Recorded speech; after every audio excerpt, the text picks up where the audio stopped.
আজ আমি আপনাদের সাথে খুব কম সময়ে এবং খুব কম উপকরণ দিয়ে কিভাবে প্রেসার কুকারে দারুণ স্বাদের একটি কেক তৈরি করতে পারেন সেই রেসিপিটা শেয়ার করতে চলেছি। এই কেকটি তৈরি করার জন্য খুব বেশি উপকরণের দরকার নেই এবং খুব সহজে এবং কম সময়ের মধ্যে আপনারা এই রেসিপিটা ফলো করে এই কেকটা বাড়িতে তৈরি করতে পারবেন। আমি এই কেক রেসিপিটা খুব সহজ করে আপনাদের দেখানোর চেষ্টা করছি, যাতে করে আপনারা খুব অনায়াসে এবং যে কেউ বাড়িতে এই রেসিপিটা ফলো করে এই নরম তুলতুলে দারুণ স্বাদের কেকটি তৈরি করতে পারেন। বন্ধুরা, গল্পে গল্পে রান্না উইথ সঙ্গীতা চ্যানেলের পক্ষ থেকে আপনাদেরকে দারুণ স্বাদের এই কেক রেসিপিটি দেখার জন্য আমন্ত্রণ জানাচ্ছি। তাহলে চলুন এবার দেখে নিচ্ছি কিভাবে আমি বাড়িতে থাকা উপকরণ দিয়ে খুব সহজ এবং অল্প সময়ের মধ্যে এই নরম তুলতুলে কেকটি তৈরি করছি। এই রেসিপিটি তৈরি করার জন্য আমি এখানে নিয়ে নিয়েছি একটা মিক্সিং বোল।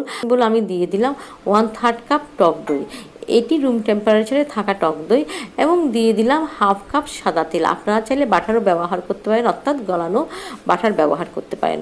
এবং দিয়ে দিলাম 1/4 কাপ দুধ। এটা রুম টেম্পারেচারে থাকা দুধ, ফ্রিজ থেকে সরাসরি বের করে কোনো উপকরণ কেক তৈরিতে ব্যবহার করা যাবে না, সেটা ফ্রিজ থেকে বের করে নর্মাল টেম্পারেচারে আসার পরে ব্যবহার করতে হবে।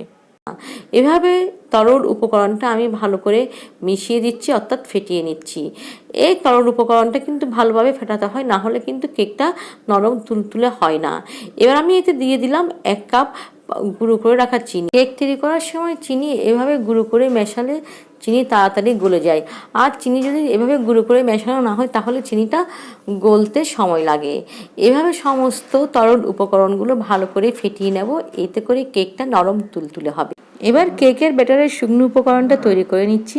এই জন্য আমি একটা মিক্সিং বোল নিয়ে নিলাম এবং সেই মিক্সিং বোলের উপর আমি রাখলাম একটা ছাঁকনি বা স্ট্রেনার, এবং তাতে দিয়ে দিলাম 1 + 1/4 কাপ ময়দা, এবং দিয়ে দিলাম 1 টিস্পুন বেকিং পাউডার এবং 1/4 টিস্পুন বেকিং সোডা।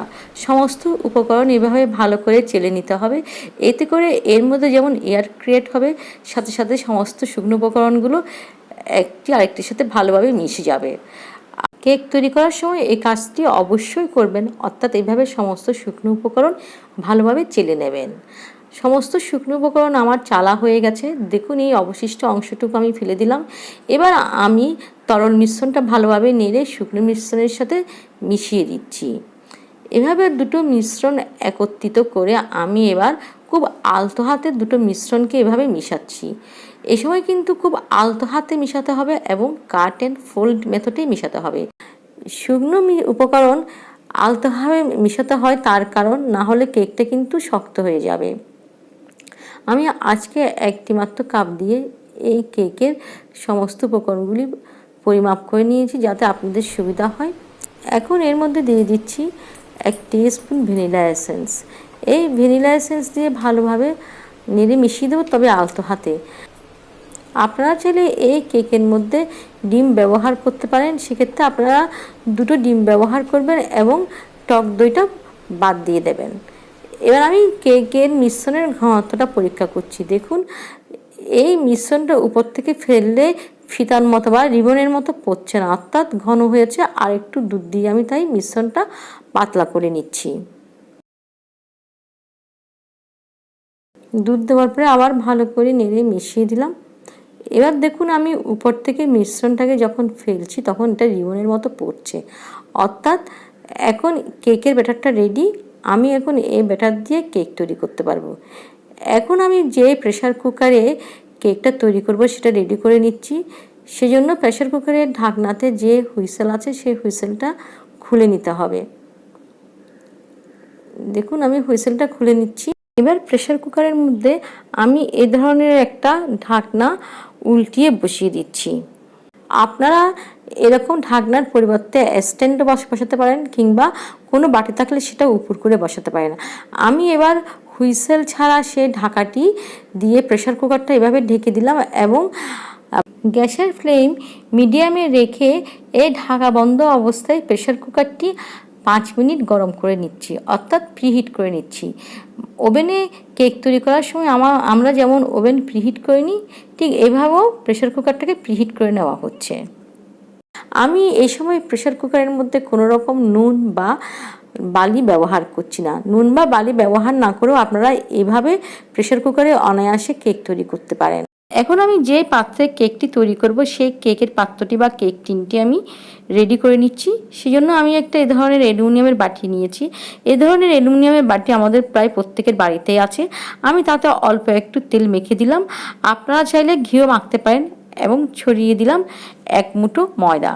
সে ময়দাটা এভাবে পুরো পাত্রের গায়ে ঘুরিয়ে ঘুরিয়ে ভালোভাবে কোট করে নিচ্ছি। কেক তৈরির সময় অনেকে কেক টিনের মধ্যে বাটার পেপার ব্যবহার করেন, কিন্তু সবার কাছে তো বাটার পেপার থাকে না। সেক্ষেত্রে এভাবে কেকের পাত্রটিতে তেল বা ঘি মেখে নিয়ে ময়দা ছড়িয়ে যদি কোট করে নেওয়া হয় তাহলে কিন্তু বাটার পেপারের কাজটা হয়ে যায়, অর্থাৎ কেকটা তৈরি হওয়ার পরে খুব সুন্দরভাবে ডিমোল্ড হয়ে আসে। এখন যে এক্সট্রা ময়দা আছে সেটাকে ঝেড়ে ফেলে দিতে হবে। এক্সট্রা ময়দাটা ঝেড়ে ফেলে দিয়েছি। আমার কেক টিনটা এখন রেডি হয়ে গেছে। আমি এখন তৈরি করে রাখা মিশ্রণটা এই কেক টিনের মধ্যে ঢেলে দিচ্ছি। এখন আমি মিশ্রণটা কিভাবে ঢালছি একটু লক্ষ্য করুন। ঠিক একটু উপর থেকে এভাবে মিশ্রণটাকে ঢালতে হবে এবং পাত্রের ঠিক মাঝ বরাবর মিশ্রণটাতে ঢালতে হবে, তাহলে মিশ্রণটা সমস্ত পাত্রের মধ্যে সমানভাবে ছড়িয়ে যাবে। মিশ্রণটা ঢালা হয়ে গেছে। মিশ্রণটা পাত্রের মধ্যে ঢালা হয়ে গেলে পাত্রটা এভাবে 3 বার ট্যাপ করে নিতে হবে, এতে করে কোনো এয়ার থাকলে সেটা বেরিয়ে যাবে। আমি গ্যাস ওভেনে যে কুকারটি 5 মিনিটের জন্য গরমে বসিয়েছিলাম সে কুকারটা গরম হয়ে গেছে, অর্থাৎ আমার 5 মিনিট টাইম হয়ে গেছে। এবার আমি কুকারের ঢাকনাটা খুলে নিচ্ছি। এবার কেকের মিশ্রণ সহ কেক তৈরির পাত্রটা একটা সাঁড়াশির সাহায্যে খুব সাবধানতার সাথে কুকারের মধ্যে এভাবে বসিয়ে দিচ্ছি। এই কাজটা খুবই কেয়ারফুলি করতে হবে, কারণ এই সময় কুকারটা খুবই গরম থাকে। এবার ঢাকনা দিয়ে কুকারটা বন্ধ করে দিচ্ছি এবং অপেক্ষা করছি 35 মিনিট। এই সময় গ্যাসের ফ্লেম মিডিয়াম টু লোতে রাখতে হবে। 35 মিনিট হয়ে গেছে। এখন আমি কুকারের ঢাকনাটা খুলে নিচ্ছি এবং চেক করে নিচ্ছি কেকটা তৈরি হয়েছে কিনা। এই জন্য আমি একটা টুথপিক বা সাসলিক স্টিক দিয়ে এভাবে কেকটাকে চেক করে নিলাম। দেখছি সাসলিক স্টিকটা একদম ক্লিয়ার বেরিয়ে এসছে, তার মানে কেকটা একেবারে রেডি হয়ে গেছে। কেকের মধ্যে কোনো কাঁচা নেই, তার মানে কেকটা তৈরি হয়ে গেছে। এখন আমি কেকটা প্রেসার কুকার থেকে বের করে নিচ্ছি, কিন্তু এখন আমি কেকটার সঙ্গে সঙ্গে ডিমোল্ড করব না। আমি অপেক্ষা করব কেকটা ঠান্ডা হওয়ার জন্য। গরম অবস্থায় কেকটা ডিমোল্ড করলে কেকটা ভেঙে যাবে। কেকটা ঠান্ডা করে নিয়েছি। এখন আমি কেকের চারপাশে এভাবে ছুরি দিয়ে একটু ছাড়িয়ে নিচ্ছি। এবার আমি কেকটাকে ডিমোল্ড করব। ডিমোল্ড করার আগে কেকের চারপাশে এভাবে একটু ছুরি দিয়ে বা ধারালো কিছু দিয়ে ছাড়িয়ে নেবেন। এবার আমি একটা থালার মধ্যে কেকটা এভাবে রেখে উপর করে নিয়ে আমি কেকটাকে ডিমোল্ড করে নিচ্ছি।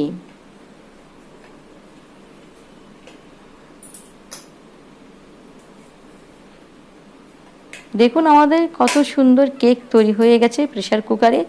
একটুও পোড়া লাগেনি কোথাও, আমি কোনো নুন কিংবা বালি ব্যবহার করিনি। আর দেখুন কতটা সফট হয়েছে। এই কেকটা আমি প্রায় সময় বাড়িতে তৈরি করি। এটা কিন্তু খেতেও খুব সুস্বাদু হয়। সেটা আপনারা যদি একবার তৈরি করে দেখেন তাহলে বুঝতে পারবেন। তাই আমি আপনাদেরকে অনুরোধ করেছি আপনারা অন্তত একবার এই রেসিপিটি ফলো করে কেকটি বাড়িতে তৈরি করুন এবং আমাকে কমেন্টে লিখে জানান। আমার এই ভিডিওটি যদি আপনাদের ভালো লাগে তাহলে আপনারা একটা লাইক করবেন এবং শেয়ার করবেন।